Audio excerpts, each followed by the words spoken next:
I mean, mine action is in many ways a cross-cutting issue in many contexts, and because the effects of conflict can impact on issues such as food security, access to resources, issues around migration, human security. So depending on the context, the contamination left by conflict has multifaceted impacts.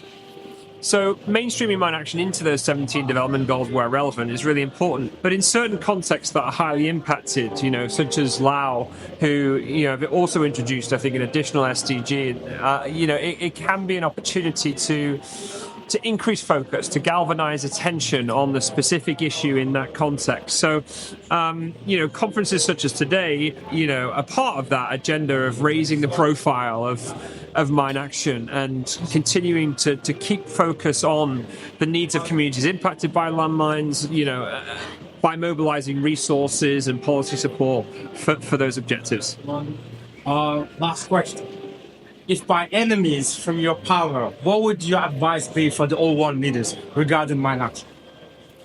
Well, I think that it is both a humanitarian and development issue, and we must continue to fund where there are humanitarian emergencies around the world. We see conflict on the rise, whether it be in contexts such as Ukraine or Gaza. But it also remains a deadly legacy. In post-conflict environments, landmines prevent safe return.